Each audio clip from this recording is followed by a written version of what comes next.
Hi, welcome back to Unit 4, Lesson 8, Part 2.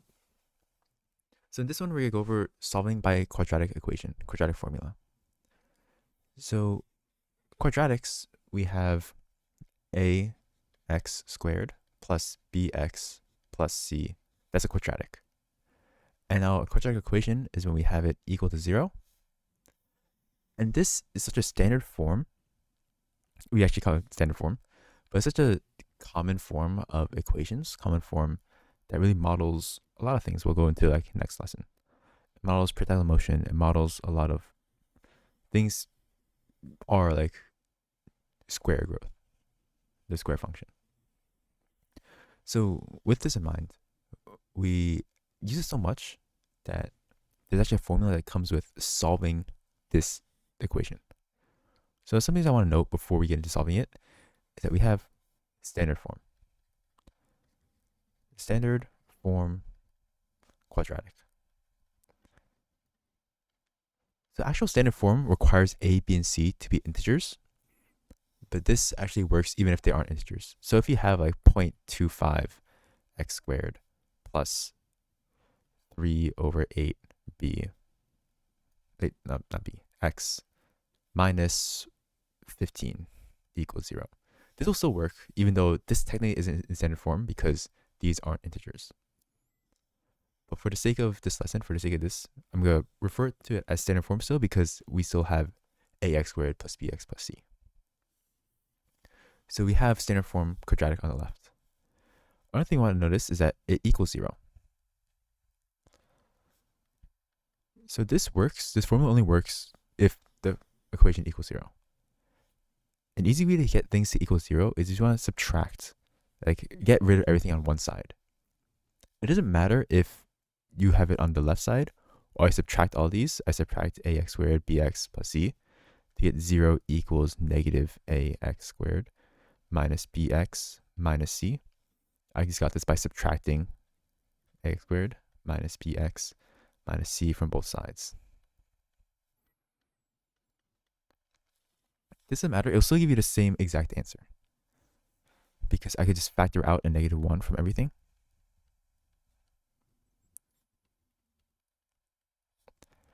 And dividing both sides by negative 1 will give me 0 equals ax squared plus bx plus c. So it doesn't matter if it's 0 on the left, on the right, you'll still get the same answer. So now let's see the formula and let's apply this formula. There's also a song that we went over in class, but currently we'll provide you the formula, but it's very handy to memorize to have for kind of future lessons in math. So if x equals negative b plus or minus the square root of b squared minus 4ac over 2a. The proof for this is interesting. You could look it up. I think it's a worthwhile watch to understand where things come from. But some things I want to point out is right here still. With a square root, we still have a plus minus. So it shows that we have possibly two solutions. Not always, but it does leave this option. So let's use this formula with an example right here. X squared minus 2x minus 3 equals 0. Now, as always, when I first learn a new concept, I want to label everything.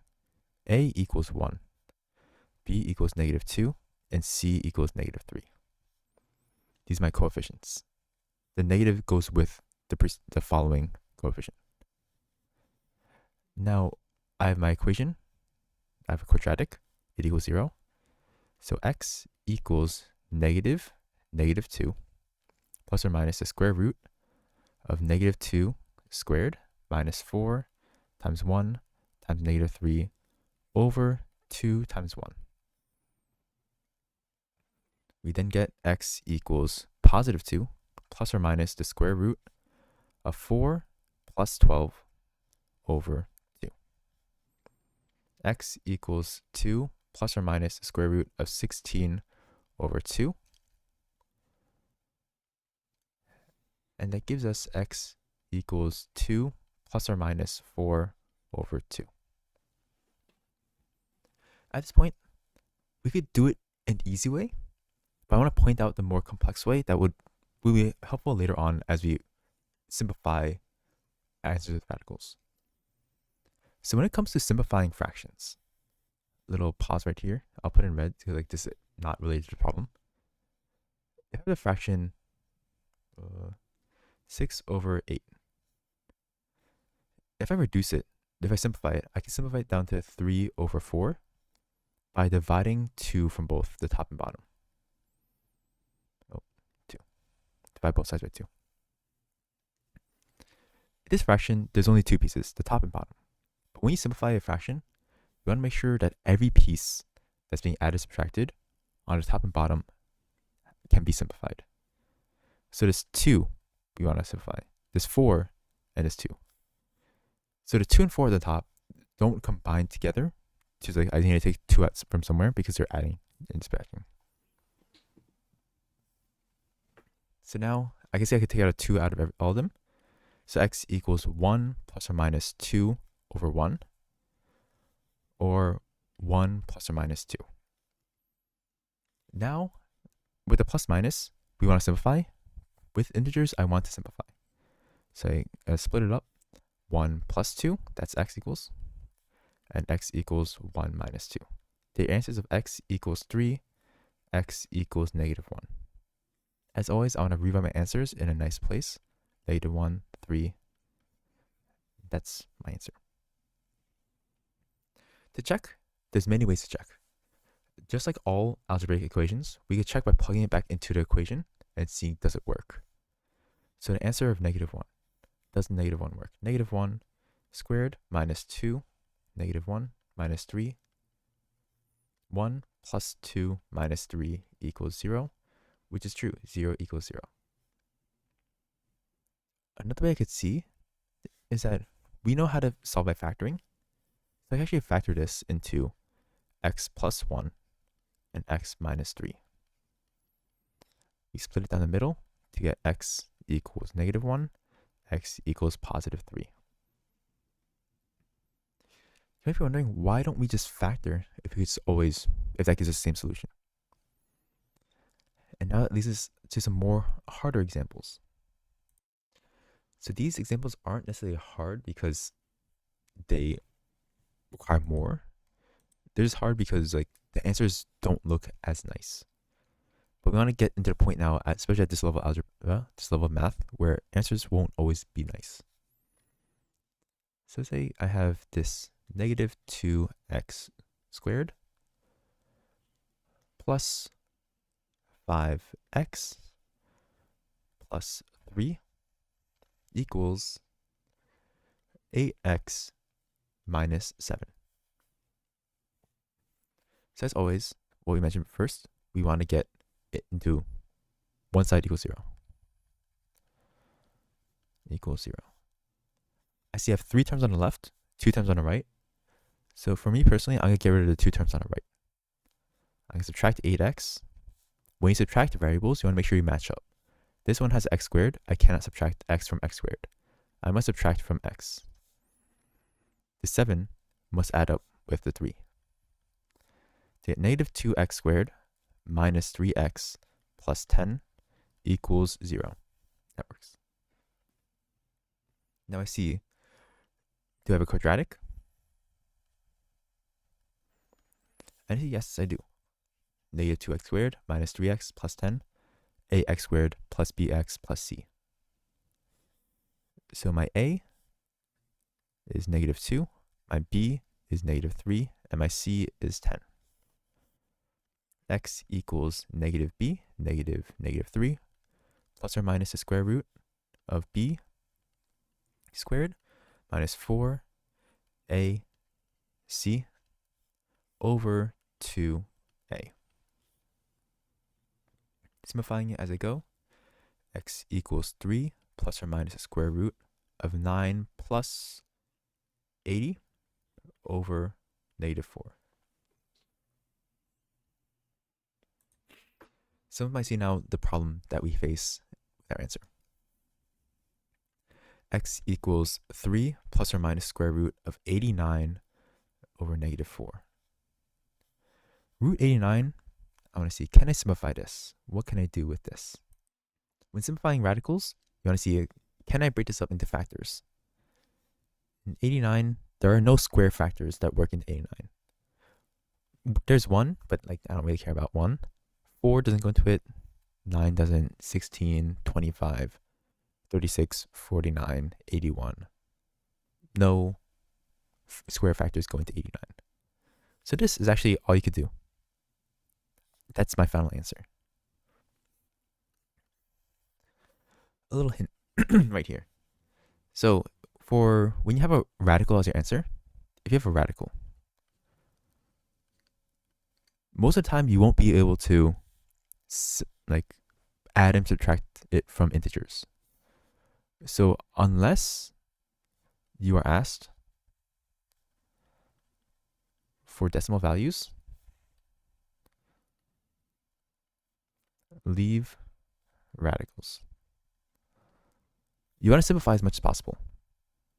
So for example, if you have like root 8, you want to simplify this into 2 root 2. You want to simplify. Over here, I don't want to turn this into 9 point something. I want to leave it as root 89. And since you're asked to leave it, this often means that you can leave plus minus. Leave plus minus. It just saves time. You can write it as x equals 3 minus root 89 over negative 4 and 3 plus root 89 over negative 4. That's also fine. But here we can't simplify further, so I don't need to split it up. And now looking at here, we see this answer.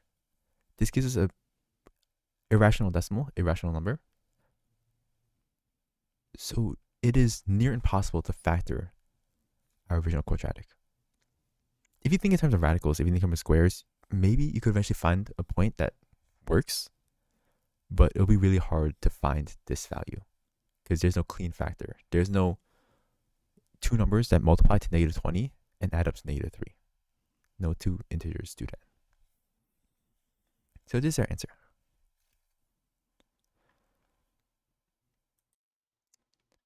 So to reiterate once more, with quadratics, when you have x squared and x and like a constant, that's most often like quadratic formula, or you want to try the quadratic formula. So make sure you set one side equal to 0, then make sure it's a quadratic. You make sure it's equal to 0 before applying this formula. The last thing we want to go over in this lesson is something called the discriminant. So discriminant, it determines how many solutions we have for a quadratic in this context. There's more high-level definitions of discriminant, but for now we're going to stick with, it's the thing underneath the radical. So it's the b squared minus 4ac. That's my discriminant. And what's special about this in my quadratic formula, x equals negative b squared minus 4ac. It actually controls how many solutions we have. Controls number of and type of solutions. Because looking at this, if b squared minus 4ac, my discriminant, if it's positive, for example, negative b squared, negative b plus or minus like 10. We see that I have a value here. I can't add and subtract this to any number. I could divide it. This works. This will impact my value. It will impact my solution. It's not insignificant, so I will be adding and subtracting something with value. Next up, so if discriminant is positive, if b squared minus 4ac is positive, you have two real solutions. Two solutions that exist that I could find numerically. They may be irrational, but they are real. What if I have negative b plus or minus square root of 0 over 2a? This actually equals negative b over 2a. The plus or minus is gone. I'm not adding or subtracting any value. And my two solutions are gone. So if b squared minus 4ac, if my discriminant equals 0, then I have one real solution. There's no need for me to split up, like over here, split up my plus minus to see one with plus, one with minus. Because I'm adding subtracting 0, which does nothing. And then finally, if it's negative, negative b plus or minus square root of like negative 10, we see that square root of negative, this is impossible with regular math, with regular numerical values. So if b squared minus 4ac is less than 0, no real solutions. It doesn't give me like negative 0.2 or something. Like there's no negative value because no two numbers can add up to give me a negative or not multiply together to get a negative. That just doesn't work mathematically. Therefore, this doesn't give any real solutions. It actually gives two non-real solutions with imaginary numbers, which we'll dive into next year. But this going to actually give us imaginary numbers, but there's no real solutions in this context. So if it's positive, 2 real, 0, 1 real, negative, there's no real solutions. This helps us find answers quick to see that you might be asked to find, oh, how many solutions does this have? How many solutions will this have? So let's look at this, for example. X squared minus 8x plus 22 equals 0. We want to see how many solutions we have. How many real solutions? You want to make sure you're answering the question that's being asked. So this one's not asking me what solutions are, it's asking me how many real solutions. So I don't need the entire quadratic formula. I can just use the discriminant. B squared minus 4ac. My b is negative 8, my a is 1, my c is 22. So negative 8 squared minus 4 times 1 times 22. 64 minus 88 to give me negative 24.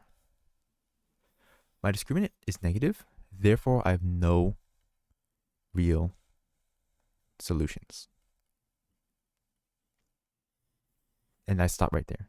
Because if I did my quadratic formula, I would get blah, blah, blah, plus or minus root of negative 24 over blah, blah, blah. This thing just breaks my calculator, my calculations. I cannot progress from here without going to negative, to imaginary numbers. There's no real solutions, so I stop. I catch myself and write down there's no real solutions. Even if you're asked, not really how many real solutions, but if you're just straight up asked, find all real solutions. At that point, you might pivot straight into quadratic formula, not discriminant, and you're going to see negative square root. Once you see negative square root, this is your answer once again for this. If I'm asked to find all real solutions, having no solutions is a valid answer. Like if someone out of the blue comes up to you on the street and be like, oh, like, can I get 2 apples from you? But like you're in school. Like you don't carry apples with you. If you tell them like, no, I have no apples, I cannot give you any apples. Like that's a valid response. You're not expected to have apples to give. So in the same way, like this one, maybe you think like we're expected to have solutions, but we're in like I said earlier, we'll have solutions now that are bizarre. Like this 3 plus or minus root 89 over negative 4. That is bizarre. Some solutions will be like nice, like this. Negative 1, 3. Also, you have some even more bizarre solutions. Like there's no real solutions. You want to get comfortable now, feeling uncomfortable with math, but also getting to the point where you trust your skills to be like, oh, I know I did this correctly. I know I have this formula. I know I did my math correctly. I know I didn't multiply correctly. Everything works out.